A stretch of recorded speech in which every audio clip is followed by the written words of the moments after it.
इतना गरीब लड़का था कि वह हर रोज़ खाने के लिए भटकता था और कहीं ना कहीं से खाना इकट्ठा करता था, पर हर रोज़ उसका खाना गायब हो जाता था। एक दिन उसे पता चला कि एक चूहा उसका खाना चुराता है, तो उसने उस चूहे को पकड़ा और उससे पूछा कि तुझे पता है कि मैं इतना गरीब हूँ, फिर भी तू मेरा खाना क्यों चुराता है?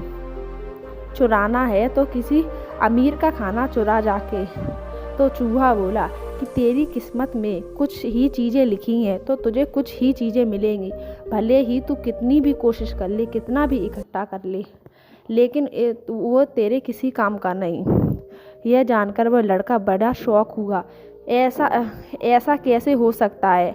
तो चूहे ने कहा कि अगर तुझे जानना है तेरी किस्मत में क्या लिखा है तो भगवान बुद्ध के पास जाना पड़ेगा, वही तुझे बता सकते हैं तुम्हारी किस्मत में क्या लिखा है।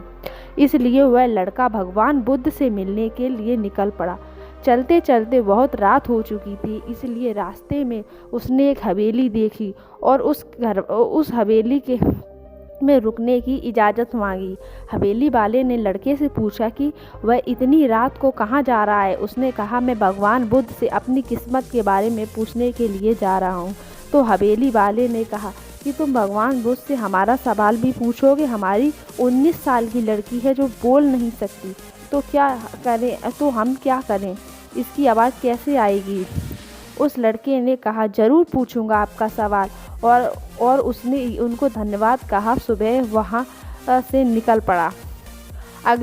आगे रास्ते में बहुत बड़े बड़े बर्फ से पहाड़ थे। बड़ी मुश्किल से पहाड़ पे चढ़ उसे वहाँ से जादूगर मिला। उसने उस लड़के से पूछा कि तुम कहाँ? तो उसने कहा, तुम कहाँ जा रहे हो? तो उसने कहा, भगवान बुद्ध के पास जा रहा हूँ आपकी किस्मत के बारे में पूछने। जादूगर ने कहा, तुम भगवान बुद्ध से मेरा सवाल भी पूछोगे क्या? हजारों सालों तपस्या कर रहा हूँ ताकि स्वर्ग जा सकूँ, और मेरे हिसाब से अब तक तो तुम्हें स्वर्ग चले जाना चाहिए, तो मैं स्वर्ग में जाने के लिए क्या करूँ?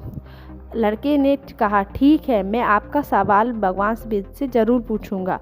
उस जादूगर के पास एक छड़ी थी। उस छड़ी की मदद से उस लड़के को बर्फ़ का पहाड़ पार करवा दिया।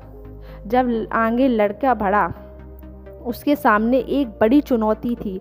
वह बहुत बड़ी नदी थी और वहाँ वह खुद नहीं पार कर सकता था। तभी उसकी मुलाकात विश्व